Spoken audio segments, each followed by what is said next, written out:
Okay, so let's talk about sequence and series. All right, we'll start with sequence and series. All right, so let's talk about sequence first. Sequence. So sequence is basically a bunch of numbers that you put in, in a sequence. So for example, you will have something like 1, 3, 5, 7, 9, and so on. So these numbers are in a sequence. And then you can either have arithmetic sequence or geometric sequence. And we'll talk about that in just a little bit. All right. So for now, I just want you to understand that, sequence is a bunch of numbers and, there's some orders between them. All right. There are, a specific way that you can get from one number to the next one. So these are sequence. And then series. Series is basically sequences, but you add all the numbers together. So for example, 1 plus 3 plus 5 plus 7 plus 9 and so on. All right, so if you add off the number, you will get a number. All right, you will get some number at the end, whatever number that is. All right, you'll get a number at the end, and that is series. So sequence is just a bunch of numbers. You don't have to add them together. But series, you have to add them together. All right, so now let's talk about arithmetic. Arithmetic versus geometric. So arithmetic means you have to add all the numbers up. All right, you have to add all the numbers up.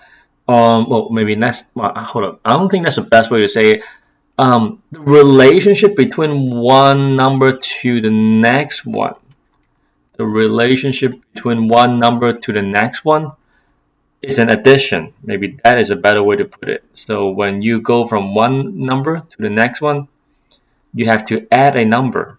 When you go from one number to the next one, you have to add a number.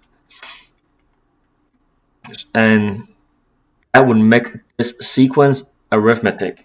So arithmetic means when you have to go from one number to the next one by adding a number. So that's arithmetic.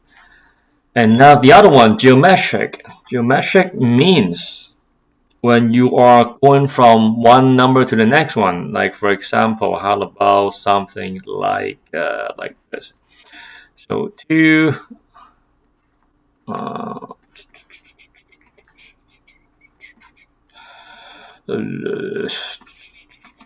So like this. So this sequence right here, if you want to go from one number to the next one, you have to not add a number, but you have to times 3. Times 3. Times 3. And if you keep going, you're going to have to times 3 and times 3, and then you can keep going. So when you have to multiply a number to get to the next number, that is a geometric, all right, geometric. And you also have to keep in mind that if the number is being divided, it is also a geometric, all right? If the number is being divided, it is also a geometric, because when you divide a number, you're basically multiplying a fraction. For example, like let's just say I don't know, 100, and then the next one is 50, and then 25. If you have to go divide a number, for example, you have to divide it by 2, you can also look at it as times 1/2, all right? Times 1/2, and then times 1/2. So that is also a geometric. So whether it is multiplication or division, that is going to fall into the category of geometric. All right, now let's talk about explicit versus recursive. So these are two very different idea, but they have the same goal. All right, you're doing the same thing. You're trying to use either explicit or recursive to the next number. All right, to get the values of whatever numbers that you want. All right, so let's do an example. So let's just say you have a sequence, right? Let's just say you have a sequence. I like to use a table because using a table, it keeps everything really clean, very neat, very easy to understand. So I'm going to use a table to show a sequence. So I'm going to put instead of x and y, I will say and then right here I will have the a and then the n right here. All right, 1, 2, 3, 4. And then the sequence 32, 16, 8, and 4, something like this. All right, so I like to call the n the position number. Position. I hope I spelled it right. And then I will call this the values. So this is almost like x and y, right? So whenever we have x and y for functions, now I'm just going to call it position and values. And positions, you always start at 1. All right, you always start at 1, and then you just you know add 1, and then you get to the next position 2, and then you add 1, you get to the next position 3, and then you add 1, you get to the next position 4, and so on. All right, so position, it always starts at 1, and then 2, 3, 4, and then it keeps going. And then the values, all right, so whatever numbers that you get from the position, I'm just going to put it down here. All right, so imagine this is just x and y, but right now I'm not going to call it x and y. I'll call them position numbers, and values. All right, so right here I have a sequence. So I have this sequence right here. And then if I'm trying to come up with an explicit formula for this sequence, first you have to think about, is it a arithmetic, or is it geometric? All right, you have to ask yourself, is this sequence right here, is it arithmetic or is it geometric? So when you look at the sequence 32, if you want to get to 16, if you want to get from 32 to 16, you have to obviously divide it by 2 or times 1/2. And then 16 to 8, you have to divide by 2, which is times 1/2. And then, and then you keep going and you times 1/2. So this is a multiplication you're doing. That means the sequence is geometric, all right? The sequence is geometric. All right, so for geometric, we have a formula we can use when we are trying to find the explicit formula. So we're going to use this one right here. For explicit, you will have something like this. I think it was times ratio and then the position number minus 1.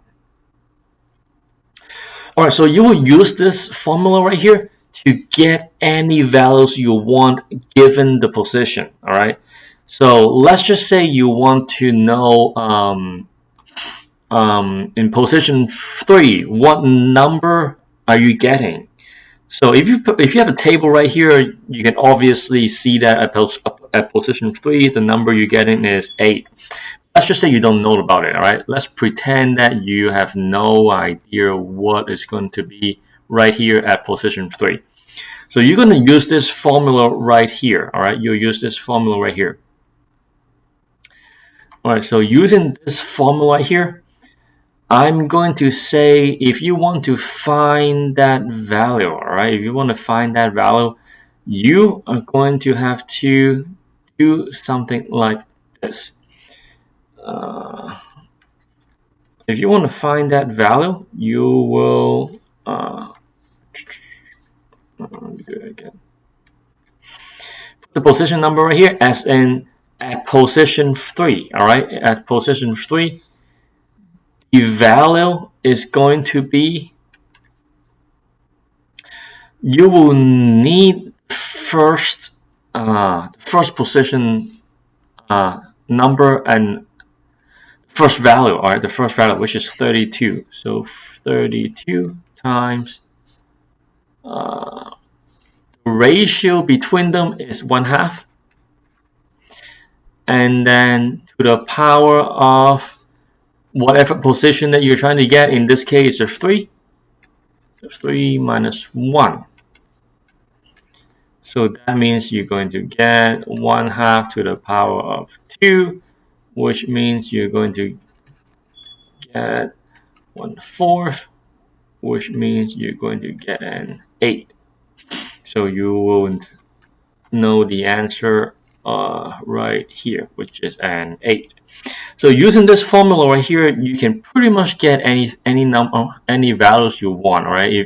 If they give you a position, position 5 or 6 or whatever position that they give you, all you got to do is plug in a number, all right? Plug in a number. So for example, position 3, you will plug it in right here. And then using this formula, you will need the first value, the first value, which is right here. You will need the first value times the ratio, right? Times the ratio, which is the constant ratio that you always multiply to get to the next number. So you will put the ratio and then to the power of whatever position number that I gave you, and then minus 1, all right? And then minus 1. So that way you can get the values of whatever position that I'm giving you. All right? Whatever position I'm giving you, you can very easily get the value. All right, so that is the explicit way of finding a value. But what about recursive? So recursive, in a way, is actually easier. All right, I feel like it's easier, but it's also like for lazy people. That's what I think. I love recursive a whole lot better than explicit. So recursive means you will use a previous value to get your current value. All right, so you're going to use previous value to get current value. So for example, if you're trying to find position 3 again, all right, let's just say you're trying to find position 3 again, and then you're trying to get the value. You're trying to get the value of position 3, and let's just say you don't know about it. If you're going to do the recursive way, all right, if you're trying to do the recursive way, you have to know the previous value, which is 2, all right? If you want to find position 3, what value it is, you will need to know the values of position 2. And if you want to find, for example, the value of position 2, you are going to need the previous value, which is the value of position 1. All right, so basically you always need the one before, right? You're always going to need the value before whatever that you're trying to get. All right, so now let's try to get the recursive formula. So the recursive formula is for geometric. For geometric, the formula is going to be, I think it is I think a previous term times r, right? Previous term times r, right? So, for example, now we are trying to get position 3, and we're trying to get what value it is. So you are going to do something like this. For position 3, the value is going to be the previous value, which is 16. All right, which is 16. So 16 times the ratio, the constant ratio that we are always trying to multiply is 1/2. All right, so you're trying to do a 1/2, and then you will get your value for position 3, which is 8. So I prefer recursive because you are dealing with less numbers. The equation is not as complicated. That's what I think. All right, you only need the previous number. I mean the previous value, and then the ratio. The ratio is really easy to get. I mean it's right there. Whatever ratio that you're trying to find, it is right there. It's pretty easy to get. And then the previous one, the previous value, as long as you have it, then you can use it to get to the next one. So recursive is considered more advanced way of doing mathematics. When it comes to programming. So sometimes when I do my program, I always prefer recursive over explicit. But the downside is recursive. It takes a little longer. So basically your computer is we're trying to freeze. But both the explicit and recursive, you are trying to achieve the same thing. You're trying to get whatever value um, um, according to the position that I give you. All right. So they serve the same purpose. All right. So the example that we just did, it is for a geometric sequence. All right. So this example that we did, this is a geometric. But what if we have a sequence that is arithmetic?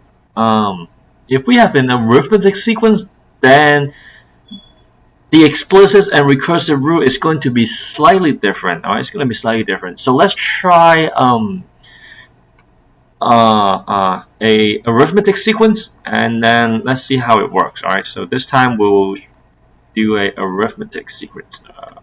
Arithmetic sequence. All right, so let me come up with a arithmetic sequence. So you have to add numbers to get to the next one. So for example, let's just say you have a sequence that is um, 5, 10, 15, 20, 20, something like that. All right, so let's use it as an example, right? So obviously you can very easily determine that the difference between the current term to the next term, this is going to be a plus 5, and then plus 5, and then plus 5. So this is a constant difference, all right, between each numbers. So that what makes it a arithmetic sequence. All right, so now we're gonna have to use some new rules, right? We'll use different rules. The rules are different, so let's go ahead and get rid of these. All right, so let's take a look at explicit first. All right, so for arithmetic, the explicit formula is going to look something like this. All right, so whatever value you're trying to get according to the position that I'm giving you equals to first value and then plus difference between all the values times the previous position times the previous position. All right, so this formula we're going to use it to find values. So let's just say once again we don't know what the value is for position 3. All right, for position 3 we don't know what value it is. We're trying to find it. All right, so let's use this formula. So using this formula, the value of position 3 is going to equals to, you will need the first term. All right, so the first term, the first value right here, you're going to have to use it. You need it. So you will have to use it. So that means you put a 5 right here. So the first value is 5, and then plus the common difference. So the common difference between all of these numbers is going to be positive 5, all right, plus 5. And then you will have to multiply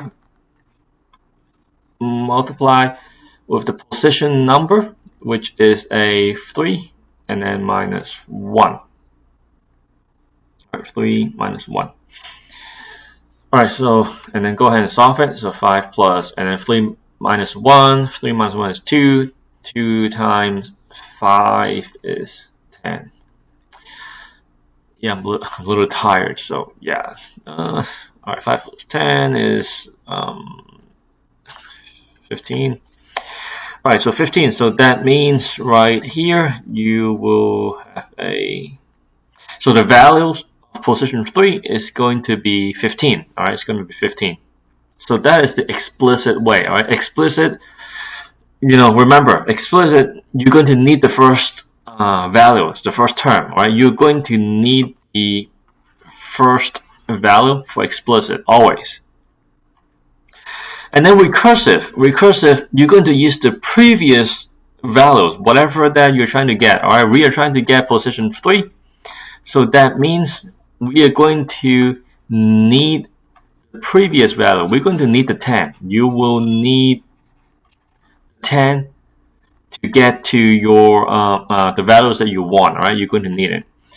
So let's try to do the recursive way. All right, the recursive way, you are going to use this formula right here. So it's going to be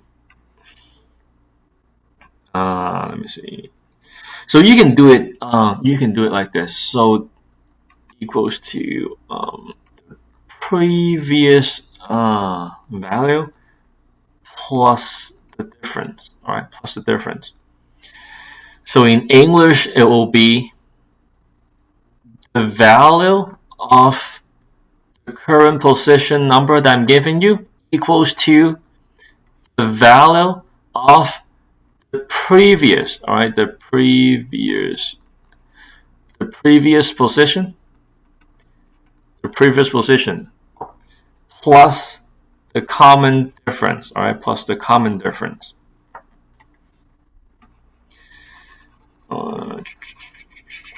All right, so let's plug in some numbers and try it. So once again, we're trying to find position 3, all right? So the value of position 3 equals to, all right, the previous value, all right? We need the value of the previous position number. So that means we're going to need the 10. All right, we're going to need the 10, and then plus the difference between all of the values is going to be positive 5. So you're going to do it plus 5, which is equals to 15. All right, equals to 15. All right, so this is the recursive way, and you're going to get the same answers. All right, you get the same answers. So once again, recursive, you're going to need the previous value. All right, you're going to need the previous value. And then explicit, you don't need the previous value, but you need the first value. All right, the first value, from position 1. All right, from position 1, you're going to need that. So, both explicit and recursive, they both have their pros and cons. All right. Okay, now let me see. All right, moving on.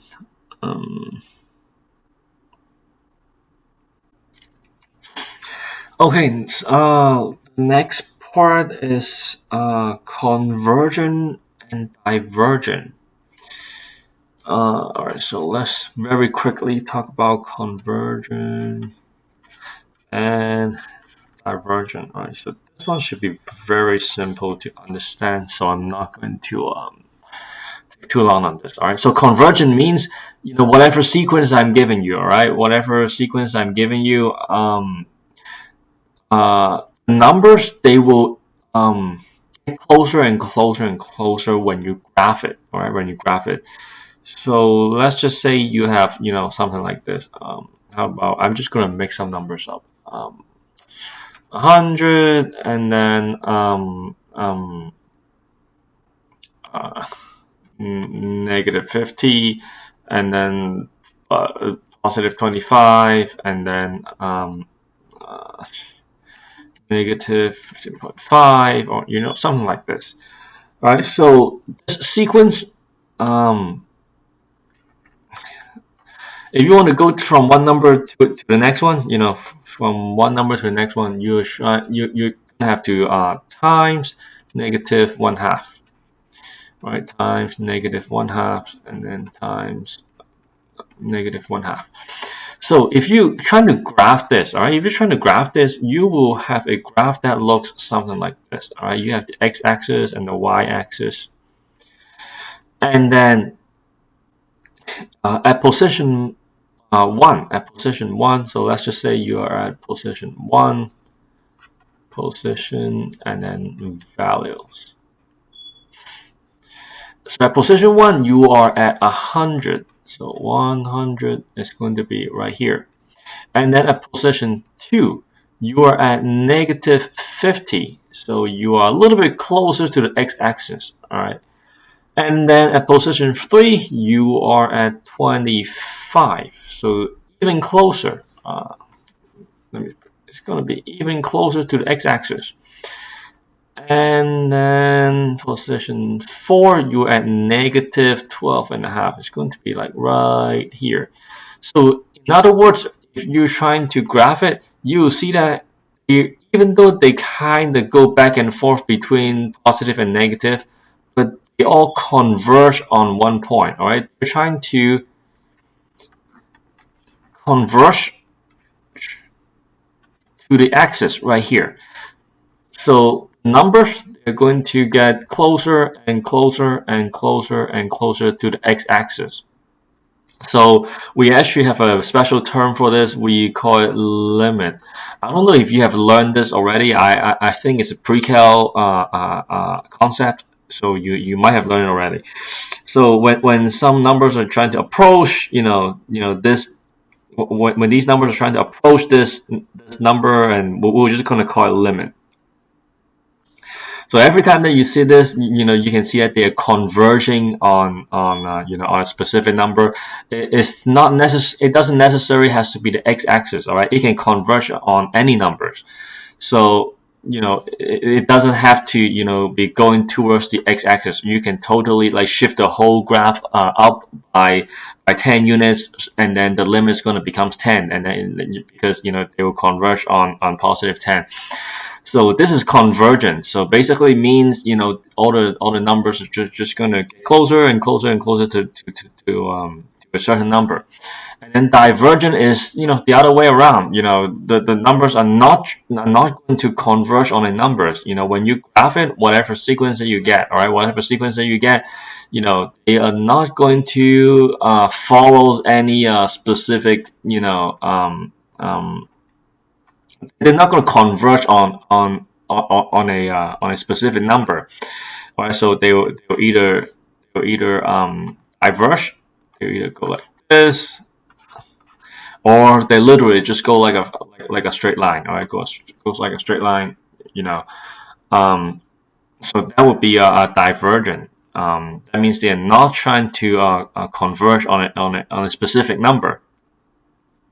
So a very easy way to spot convergent, very easy way to spot out if a sequence is convergent is you look at the ratio. You look at the ratio right here. If the ratio is negative, and then is some kind of a fraction that is less than 1, and most likely your numbers is going to converge on a certain number, all right? The reason being is that because the negative sign makes it flip back and forth. The negative sign makes the values it flips back and forth. So it goes from positive to negative, and then positive and negative and positive and negative, and then the fractions, the ratio being a fraction less than 1, meaning it's going to get smaller and smaller and smaller. All right, the difference between these numbers is going to get smaller. So eventually they will just converge on one number. All right, so convergence is very easy to spot now. All right, very easy. All right, moving on. The next part is sigma notation. All right, sigma. Sigma. notation. All right, segment notation. You are going to use it to indicate how you're going to add the uh, how are you going to add the numbers up. All right. Like if you trying to add the sequence, if you're trying to add them up, you can use a segment notation, and then you can tell where to start and where to stop. All right. So I think there's an example from your assignment, from one of your assignment. The example goes something like this. So you will use the symbol right here. Use the symbol right here, and then the number down here. The number down here. This is your starting number. All right. This is your starting number. You start right here. The position where you start. And then the number up here is going to be the number that you stop. All right. The number that you stop. And this symbol basically means the sum of all of these numbers. Like basically, it is telling you to add all of the numbers up. All right, you're trying to add all of the numbers up and then get the sum. All right, so let's just say I'm gonna give you how about, let me see, what was it again, position, whatever position number that I'm giving you, all right, something like this. All right, you have position right here, and then you take the cube minus the position again, and then you square the whole thing. Yeah, and you're going to uh, uh, uh, start at 7, go all the way to 13, and you're going to add all of them up. All right, you will add all of them up. So that means this is what you're going to have to do. All right, this is what you're going to have to do. First, you have to plug in the position number, which is 7, and then you take the cube, and then you minus 7, and then you square that. And this is first time, all right? This is, you start at 7, all right? This is the,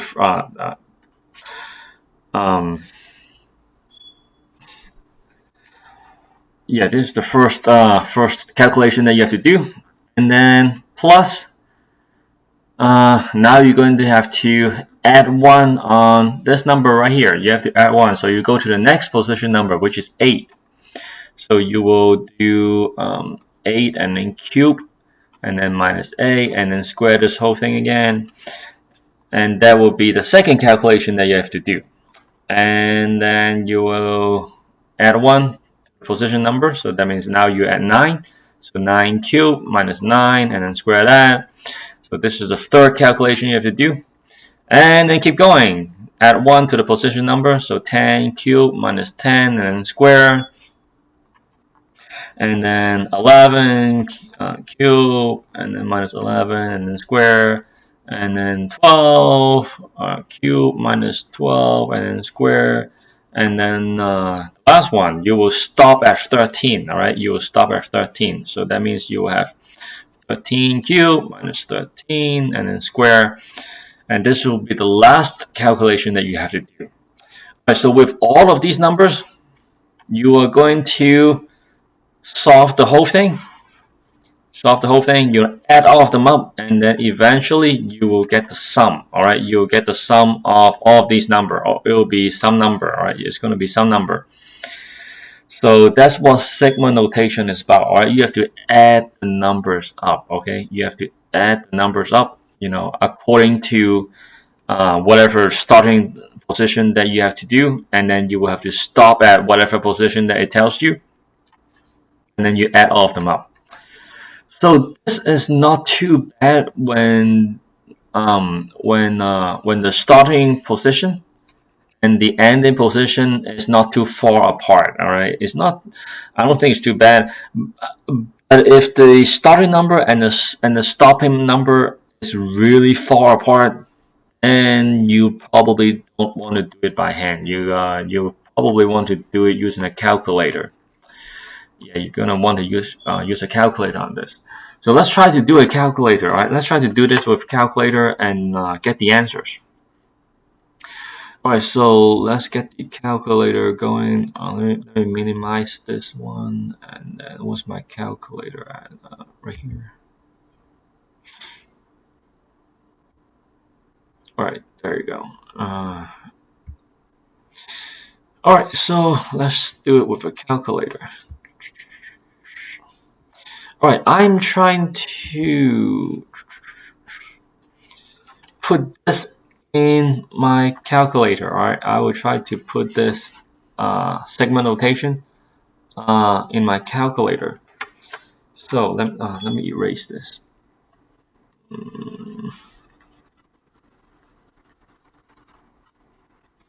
So we are not going to do this by hand. Let's try to use a calculator. Okay, first of all, you have to make sure your calculator is in the right mode. So go to mode, and then make sure this is in math print. All right, math print, not in classic. So basically, right here, make sure it's in math print, and then after that, you get out. Okay, so this is what you have to do. You will have to go to math, and then go to right here, summation. So this is for the new calculators. I don't know which version, which version of the TI-84 that you have got, but if you have the new one, this is how you do it. If you have the old one, you are not going to have this option. I'll show you in just a little bit later on if, in case you have the old one. But let's just say you have the new one. You go here, go to math, and then go to right here, summation, and then hit enter. Right now we're going to put this in. So I'm going to say, first of all, put the n right here, and then you will start at 7. You will start at 7, and then you will stop at 13. All right, and then now right here, this is the part you have to be very careful, because when you put this equation in, if you put it in incorrectly, you'll get the wrong answer. So you got to be very careful. All right, so first I'll put an open parenthesis, and then this open parenthesis, one that I just put, it's pretty much the one that you see right here. All right, that's the one that I just put. All right, so I put a parenthesis right here, and then I'm going to put n cube. So right here, alpha, and then n, and then I'll go to cube. So math, and then cube, and then minus n, and then close parenthesis, and then square this. All right, now press enter. You will get your answers. So this is what, 11,322,324. All right, so this is how you do the segment notation on a calculator. So instead of doing it manually and trying to add up all the numbers, this is how you can do it. And in case if you have the old calculator, all right, if you have the old calculator, you're not going to have this option. So if you have the old calculator, you are going to have to do it differently. So let me just switch to an old calculator.